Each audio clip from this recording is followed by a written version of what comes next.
Jumpa kembali bersama Mr. Imam. Di sini kita akan belajar mengenai transport aktif pada pompa ion K dan Na+. Baik, seperti yang dilihat oleh teman-teman semuanya, di sini kita punya satu buah membran sel dengan fosfolipid bilayer dan juga satu protein yang nantinya akan menjadi tempat untuk transport Na+ dan K+. Di sini bisa teman-teman lihat, ini menunjukkan lingkungan luar dari sel, kemudian yang bagian bawah menunjukkan lingkungan dalam dari sel. Transport aktif memiliki ciri di mana setiap transport yang dilakukan harus memerlukan adanya ATP atau adenosin trifosfat sebagai sumber tenaga. Pada pompa Na+ dan K+ juga diperlukan adanya ATP. Baik, kita langsung saja untuk melihat bagaimana Na+ dan K+ terpompa pada sel. Pada tahap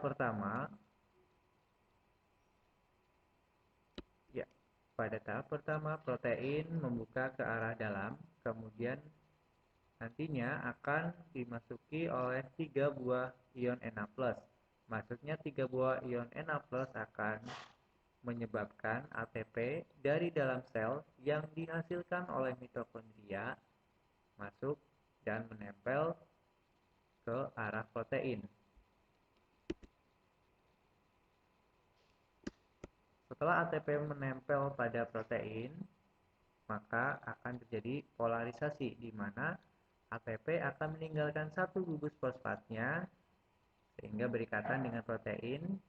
Kemudian ATP akan berubah menjadi ADP, adenosin difosfat. Di sini ADP, kemudian ini fosfat yang menempel pada protein. Menempelnya fosfat pada protein akan menyebabkan perubahan bentuk dari protein, sehingga protein akan membuka ke arah luar. Setelah membuka ke arah luar, maka 3 Na+ dari dalam sel akan dikeluarkan. Sudah. Kemudian 2 ion K+ dari luar sel akan masuk ke dalam protein. Bisa terlihat di sini. 2 ion K+ dari luar sel akan masuk ke dalam protein. Kemudian masuknya 2 ion K+ ini akan menyebabkan depolarisasi, yaitu pelepasan ion fosfat. Lepasnya ion fosfat akan diikuti dengan perubahan bentuk dari protein, membuka ke arah dalam, kemudian ion K+ dari luar sel akan dimasukkan ke dalam sel. Setelah protein kosong, kembali siklus berulang, 3 buah Na+ akan masuk ke dalam protein, kemudian akan menyebabkan ATP menempel pada protein, terbentuk perubahan arah membuka dari protein, Na+ dikeluarkan, kemudian 2 K+ akan kembali masuk, akan kembali lagi terjadi depolarisasi, sehingga protein membuka ke arah dalam, ion K+ masuk, dan siklus berulang kembali. Demikian untuk penjelasan singkat mengenai transport aktif berupa pompa ion Na+ dan K+. Semoga bermanfaat. Salam sukses. Wassalamualaikum warahmatullahi wabarakatuh.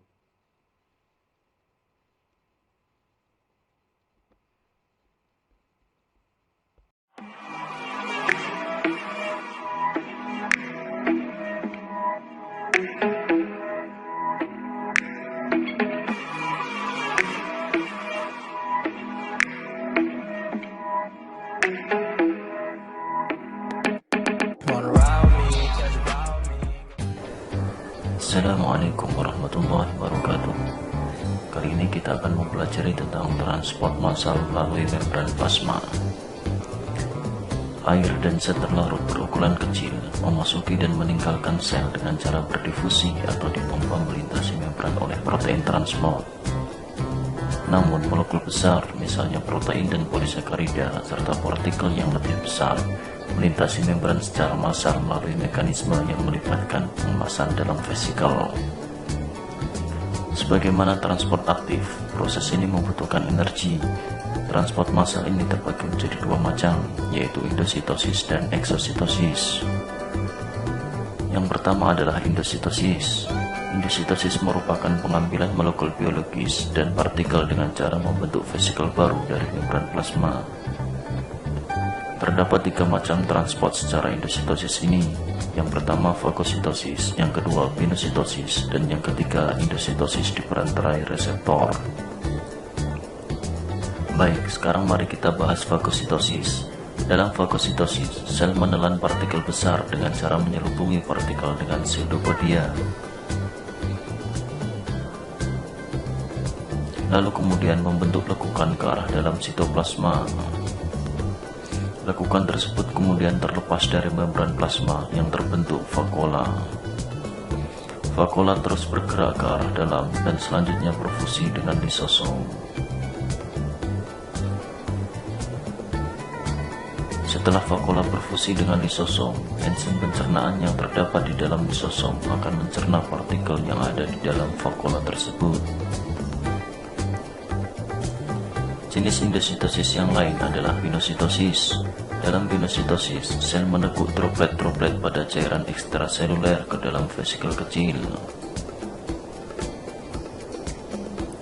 Jadi kalau pada fagositosis, sel menelan partikel besar, sedangkan pada pinositosis, sel meneguk cairan ekstraseluler.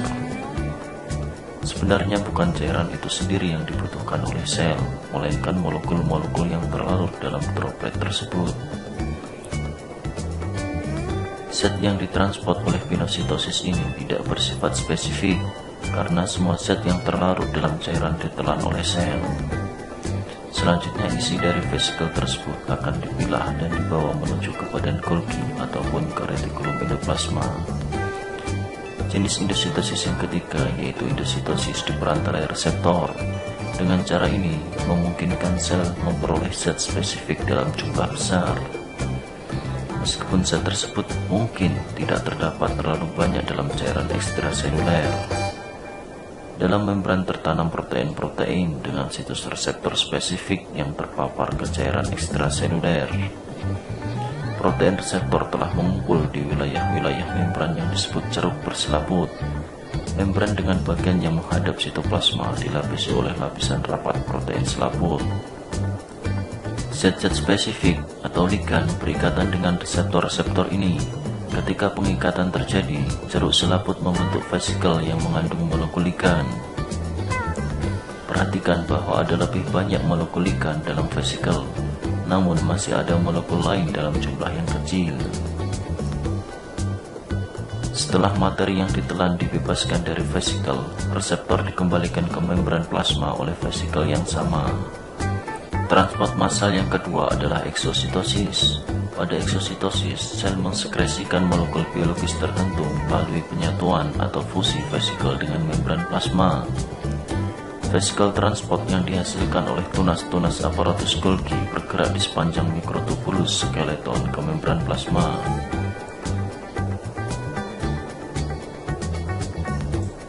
Ketika membran vesikel dan membran plasma bersentuhan, molekul lipid bilayer dari kedua membran akan berfusi. Dengan adanya fusi tersebut, maka kandungan vesikel kemudian tumpah keluar sel, sementara membran vesikel menjadi bagian dari membran plasma. Banyak sel sekresi menggunakan eksositosis ini untuk mengekspor produk. Misalnya sel pankreas membuat dan mensekresikan insulin ke dalam cairan ekstraseluler melalui eksositosis. Contoh lainnya, ketika sel tumbuhan membuat dinding, eksositosis mengantarkan protein dan karbohidrat dari vesikel Golgi keluar sel. Dan masih banyak lagi yang lainnya. Demikian, jangan lupa subscribe dan apabila ada pertanyaan silahkan tulis di kolom komentar. Assalamualaikum warahmatullahi wabarakatuh.